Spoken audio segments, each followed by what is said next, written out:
नमस्कार, मैं हूं मोहित कुमार साहू और आप देख रहे हैं टीवी 24 का खास कार्यक्रम सुलगते सवाल में आप तमाम दर्शकों का बहुत बहुत स्वागत है। आज हम एक बड़े मुद्दे को उठाएंगे और उस बड़े मुद्दे को लेकर बात करेंगे और लगातार इस मुद्दे पर चर्चा टीवी 24 पर होती रहेगी जब तक से वर्तमान सरकार कार्रवाई नहीं करती है, चूंकि ये एक बड़ा घोटाला है और युवाओं से जुड़ा है और युवाओं के साथ किस तरह छल किया जा रहा है और छल किया जाता रहा है छत्तीसगढ़ में, ये हम आपको परत दर परत बताएंगे। छत्तीसगढ़ में अगर हम बात करें पिछले सरकार से जुड़ी, खासकर हम पिछले सरकार की बात करें तो पिछले सरकार से जुड़ी हुई घोटालों की परत दर परत परते जो है घोटाले वो धीरे धीरे अब उतरता जा रहा है। छत्तीसगढ़ में साय सरकार बनने के बाद इस काम में तेजी आई है, जो लगातार पिछले सरकार में जो बड़े घोटाले हुए उसके को लेकर साय सरकार की कोशिश, पिछले सरकार के कार्यकाल के दौरान जो लगाए गए हैं भ्रष्टाचार करप्शन के जो चार्जेस अब वो सही साबित हो रहे हैं। घोटालों की इन कड़ियों में से एक बड़ा मामला है छत्तीसगढ़ पीएससी सीजीपीएससी, बड़ा मामला रहा है। ये जब कांग्रेस की सरकार थी तब का है, तमाम लोग जानते हैं, देखते हैं, लगातार मीडिया पर छाया रहा है। ये पूरे जो देश में ये पूरा जो घोटाला है वो सामने आया, उजागर हुआ कि इसमें किस तरह से एक बड़े नेता, बड़े अधिकारी, बड़े उद्योगपति कैसे इन्वॉल्व होते हैं और पैसे के दम पर युवाओं के भविष्य के साथ खिलवाड़ करते हैं और पैसे देकर पीएससी जैसे जगह पर अपने परिजन, अपने परिवार के रिश्तेदारों को भर्ती कराया जाता है। ये इस तरह के जो भ्रष्टाचार है वो लगातार सामने आते रहे हैं। और एक बड़ा मामला और भी है, इस पूरे मामले पर शिकंजा अब कसता जा रहा है। इस मामले में सीबीआई ने आरोपियों के कई ठिकानों पर छापामारी भी की है। देखिए खास रिपोर्ट।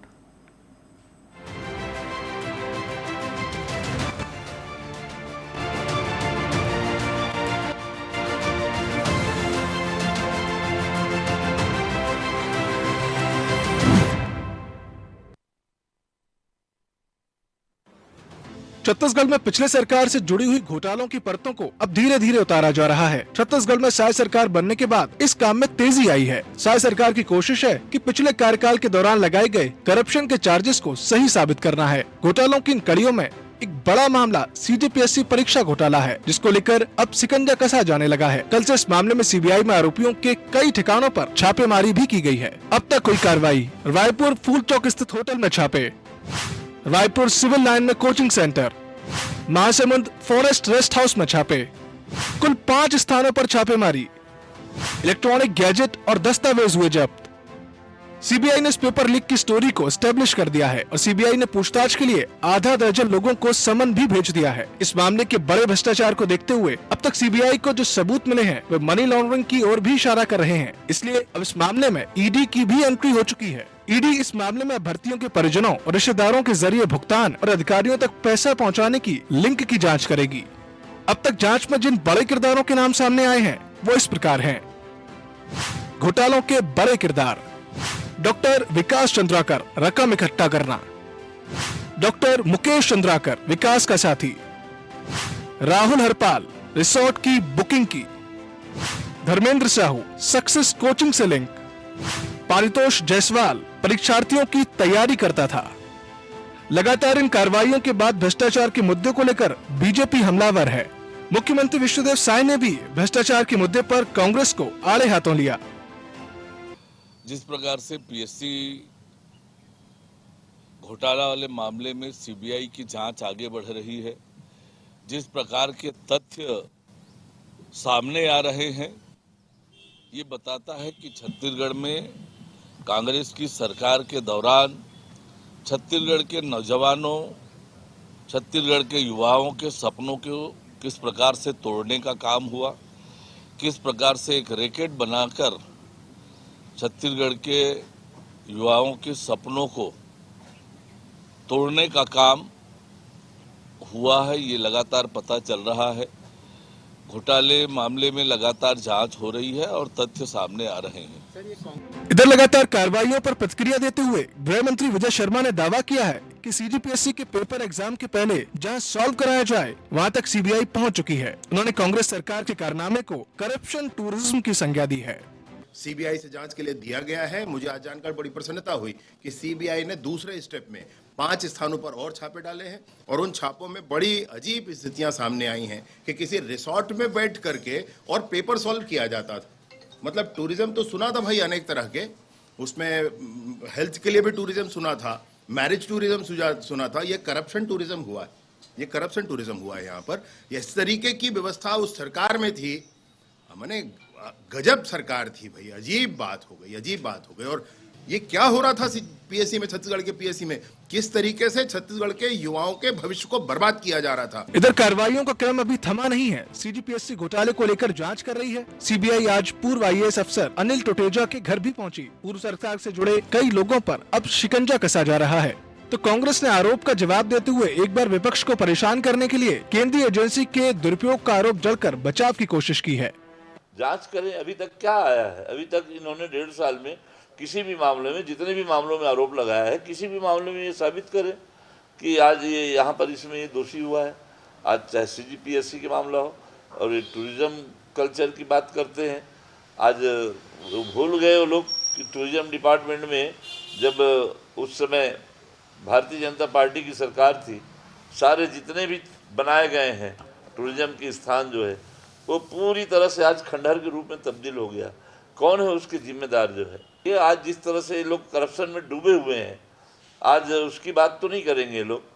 राजनीति से अलग अब ये पूरा मामला धीरे धीरे खुलने लगा है। बताया जा रहा है कि सीजीपीएससी मेंस 2022 के 35 उम्मीदवारों को परीक्षा के 5 दिन पहले मूल परीक्षा का पर्चा सॉल्व कराया गया था। इसके लिए बारन बापारा के रिजॉर्ट में ठहरने की जानकारी भी सामने आई। ऐसे परीक्षार्थियों से एक पद के लिए 40 लाख से 1 करोड़ तक लिए गए। अब इस घोटाले में जुड़ी उन सभी तथ्यों की जाँच की जा रही है। सीबीआई ने अपनी जाँच पूरी कर ली है और अब ईडी मनी लॉन्ड्रिंग से जुड़े हुए केस की जाँच करते हुए अपना शिकंजा कसेगी। इसलिए ऐसे कयास लगाए जा रहे हैं कि अब कई बड़े नामों के यहाँ ईडी की दबिश होगी। उम्मीद है कि अब ईडी घोटालों की परतों को और बारीकी से निकालेगी। Bureau report, TV 24।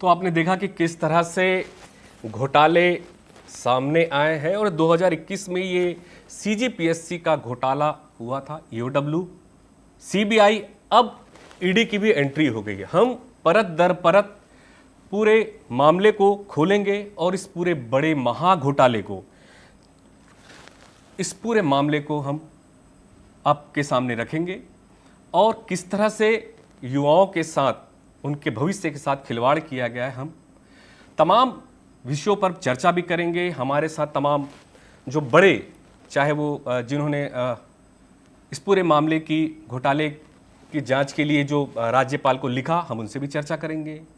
पूर्व मंत्री जिन्होंने इस पूरे मामले को लेकर,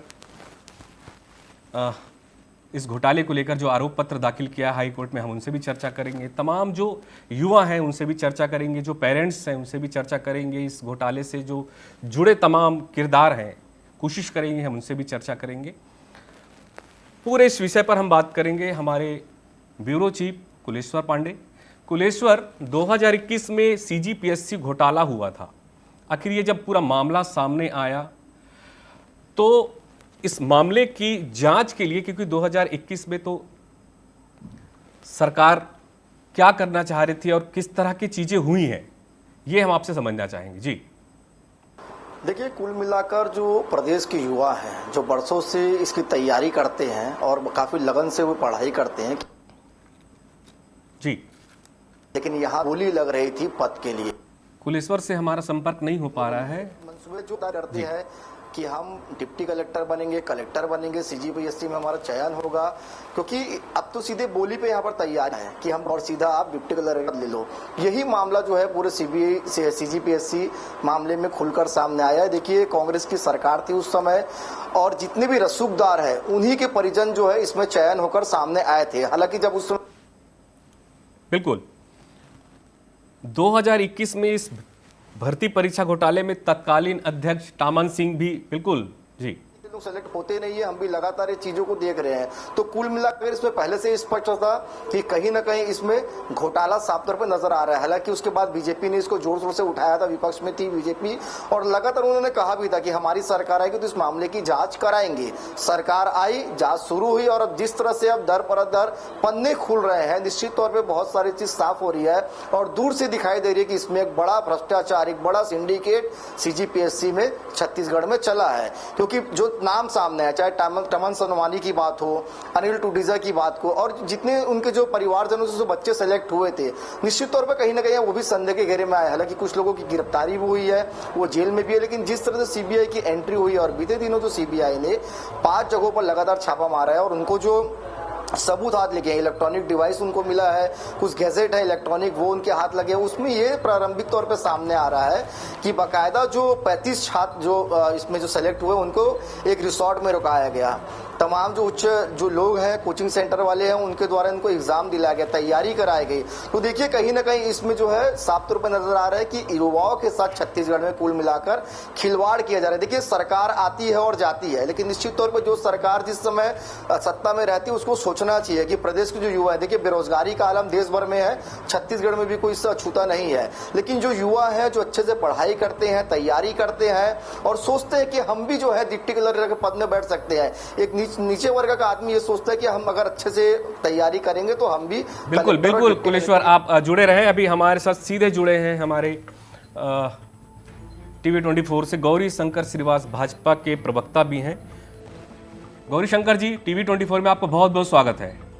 नमस्कार गौरी जी, सबसे पहले तो CGPSC जो मामला है हम उसको भी समझना चाहेंगे, क्योंकि आपने राज्यपाल से भी शिकायत की थी इस पूरे विषय पर, आपके ही चलते ही ये पूरा मामला उजागर हुआ था। हम समझना चाहेंगे आखिर आपको कैसे जानकारी लगी, किस तरह से हुआ चीज़ें, और जिस तरह से खुद जो अध्यक्ष है उनके पूरे जो रिश्तेदार हैं वो, और बजरंग इस्पात के जो परिवार वाले हैं वो, ऐसे तमाम जो बड़े अधिकारी हैं वो सब इन्वॉल्वमेंट थे, सबके बच्चों को जो है वो पद भी मिला। हालांकि आज ठीक है कि EOW इस पे जांच की CBI, अब ED का भी एंट्री हो गया है, तो इस पूरे मामले को हम आपसे समझना चाहेंगे जी। देखिए, बहुत स्पष्ट है, 2018 में भूपेश बघेल जी की सरकार यहाँ पर बनती है और उनके विशेष सचिव थे टामन सिंह सोनवानी जी, जिनकी सबसे पहले नियुक्ति सरकार में विशेष सचिव के तौर पर होती है और मात्र 6 महीने में जी उनको बड़ी प्लानिंग के तहत SC का चेयरमैन बनाकर प्लान कर दिया जाता है जी। 2019 में CMO का बड़ा हुआ था, उसमें 50 से 100 लोगों की नियुक्ति हुई जी। एक घर के 4-4 लोग CMO बन गए। गड़बड़ी की शुरुआत वहीं से हुई थी, पर कोई शिकायत नहीं, कोई हमारे पास तथ्यात्मक जानकारी नहीं थी, और चूंकि RTI का प्रयोग वहां पर PSC में होता है, इस जी आलोक आवाज कम कर जी हमने ये चीज आलोक आवाज कम कर जी, मतलब 80 साल से कोई बच्चा सामने आने की हिम्मत नहीं जुटा पा रहा था जी। अब दूसरे बार जब सहायक प्राध्यापक का परीक्षा हुआ, उसमें भी यही गड़बड़ी, बहुत सारे राजनेता, कांग्रेस पार्टी के बड़े बड़े दिग्गज नेता, यहाँ तक मुख्यमंत्री जी की बेटी का भी चयन हो जाता है जी। कई ऐसे लोग सहायक प्राध्यापक प्रोफेसर बन गए जो कभी किसी कोचिंग का हिस्सा भी नहीं थे जी। तो ये बातें कम से कम कुछ जहन में उठी, लेकिन इसका भी कोई पुख्ता प्रमाण नहीं था। लेकिन ये चीजें इतनी बढ़ती गई कि 21-22 आते आते मतलब आटे में पानी नहीं, पानी में आटा मिला दिया गया जी। और सारे पदों में कांग्रेस पार्टी के नेता, अधिकारी के बच्चे, और वो बच्चे जो कल तक प्रीलिम्स में 2 नंबर 3 नंबर पाते थे, वो अचानक हो गए, किताब में आ गए। उनको भी किसी ने कभी ना कभी स्टडी सर्कल में देखा, ना कोई पढ़ते देखा, ना कभी कोचिंग का हिस्सा, इतने बुद्धिजीवी हो गए। और जो लिस्ट थी कुछ लोगों की, उसमें कोई भी व्यक्ति ऐसा नहीं था जो बहुत ज्यादा मेधावी छात्र हो और सबके पुराने जो रिकॉर्ड खंगाले गए, जी तो कोई 5 नंबर, कोई 10 नंबर, कोई 15 नंबर पाने वाला छात्र है, औसत से भी नीचे। तो छात्रों ने इस बात की शिकायत की, बस ये भी बताया कि हम लोगों से जी पूर्व मुख्यमंत्री के ओएसडी दामन सोनवानी, ललित गणवीर, सबके खुले तौर पे नाम छात्रों ने बताए। जी बहुत सारे बच्चों ने अगर मुझसे मुलाकात की, तब इस मामले को हम लोगों ने भंडाफोड़ किया, पालकों के साथ एक मीटिंग किया, राज्यपाल के पास गए, आंदोलन किया, शोक सभा का आयोजन किया। और इस बीच में एक बड़ी गलती, जैसे चोर, एक क्रिमिनल जब अपनी किसी चीजों को, क्राइम को छुपाता है तो एक गलती जरूर कर सकता है। जी वही गलती दामन सोनवानी ने किया। भी उत्तर है उनको डाल दी, जबकि एक सीमित अवधि में ही इस प्रकार की निविदा निकाली जाती है और उत्तर पुस्तिका को सुरक्षित कम से कम 3 साल, 4 साल, 5 साल रखा जाता है। तो ये सबसे बड़ी गलती उनकी साबित हुई। इस विषय को लेकर हमने प्रेस कॉन्फ्रेंस के माध्यम से भांडा फोड़ा और 2 दिन के अंदर दामन सोनवानी ने उस निविदा को रद्द कर दिया, बस उत्तर पुस्तिका को नष्ट करने का जो उन्होंने निविदा निकाला था। वहीं से सारे छात्रों को शक हुआ, लोग सड़क पे आए, सारे समाज सेवी संगठन से लेकर छात्रों के समूह, एबीवीपी के छात्र सड़क पे आए, शव यात्रा की और धीरे धीरे ये जन आंदोलन का रूप लिया। और जब अमित शाह जी पहली बार छत्तीसगढ़ आए चुनावी समय में, तो उन्होंने सबसे पहले पीएससी घोटाले का प्रमुखता से उल्लेख किया। प्रधानमंत्री जी आए तो उन्होंने साफ रेखांकित किया राजनांदगांव की सभा में, भाजपा की सरकार बनेगी तो इनको छोड़ेंगे नहीं, इनको उल्टा लटकाएंगे। परिणाम आपके सामने है, प्रदेश के युवाओं का समर्थन आपको मिला और इतना भयंकर समर्थन मिला, ये आंदोलन इतना बड़ा व्यापक रूप लिया कि चुनाव में जनमत कांग्रेस पार्टी के विपक्ष में है।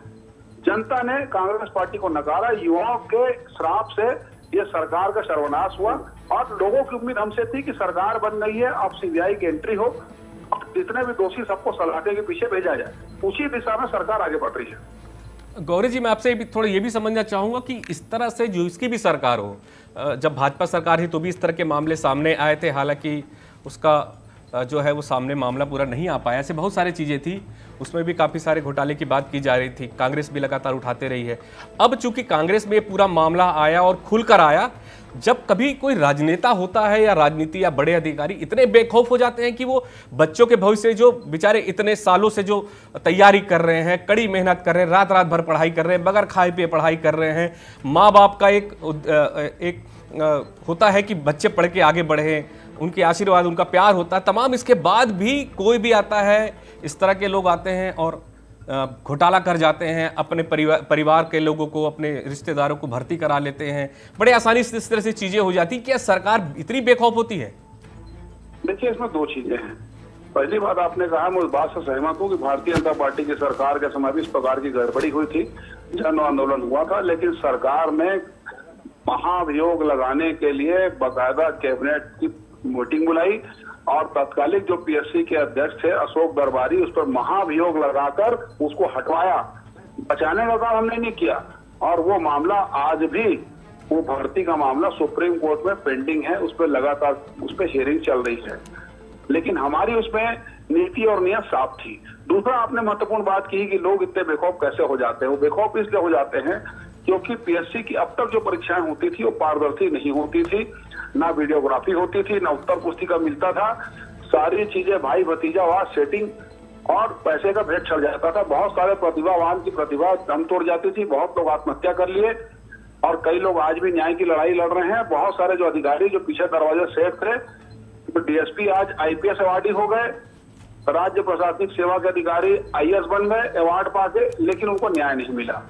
और इस दिशा में सबको सोचते हैं, जहां तक अभी की सलाह, हमने पीएससी सुधार आयोग बनाया और उत्तर पुस्तिका अब छात्रों को मिलेगी।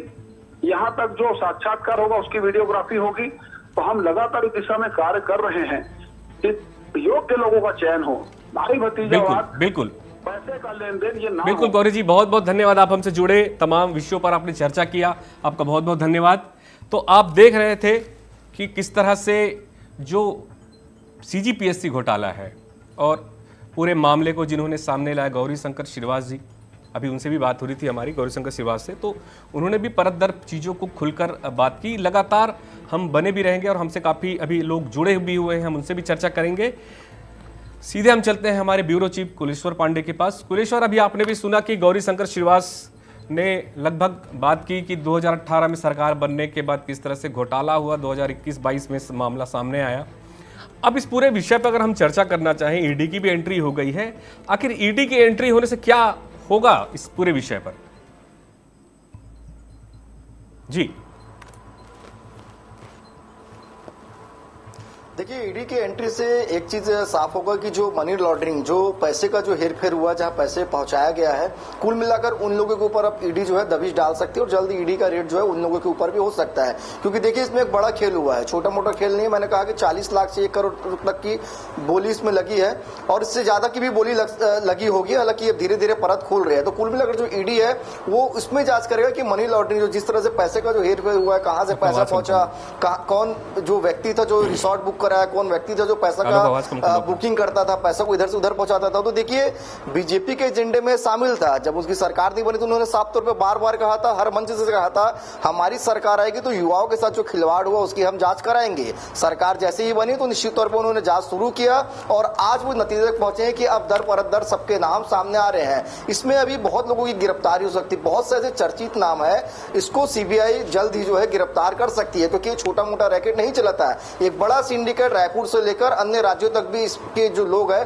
वो इस मामले में शामिल थे और संदेह घेरे में, लगातार इसी मामले की जो है अभी सीबीआई जांच करी। तो कुल मिलाकर दर पर दर आप अभी जुड़े रहे। अभी हमसे एक परीक्षार्थी भी हैं, गौरव शर्मा, वो हमसे जुड़े हैं। गौरव जी, टीवी 24 में आपका बहुत बहुत स्वागत है। Thank you sir.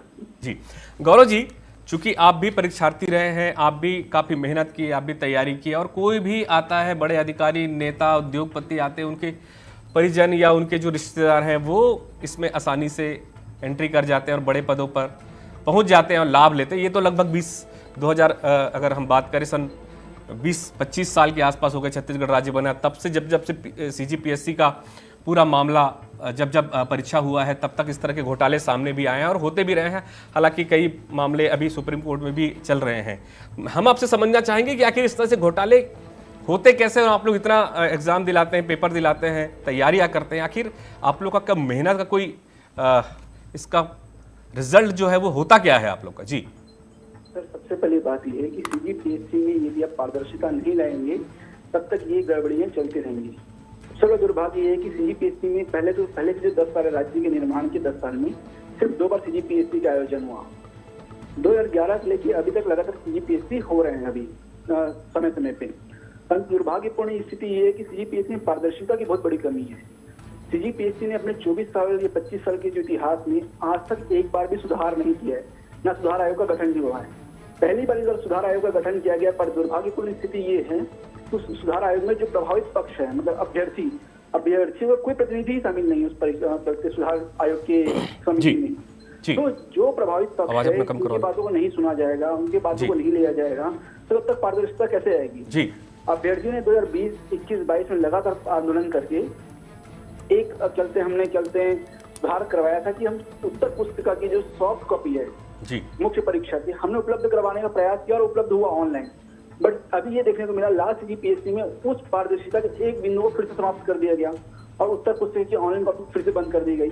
तो लगातार ये देखने को मिल रहा है फिर संशोधित मॉडल आंसर को बंद कर दिया गया। तो छोटे छोटे ये जो सुधार करते हैं, इसके पीछे इनके क्या तथ्य हैं या क्या लॉजिक है, अभ्यर्थियों को पता नहीं चलता। क्योंकि जब बाद में रिजल्ट आता है तो अभ्यर्थी देखते हैं कि फलाना व्यक्ति से संबंधित व्यक्ति चयनित हो गया, फलाना व्यक्ति से संबंधित व्यक्ति का चयन हुआ, ये इसके परिजन है, ये परिवार के लोग हैं। तो इस परिस्थिति में अभ्यर्थियों के जो मोरल होते हैं बहुत डाउन होते हैं।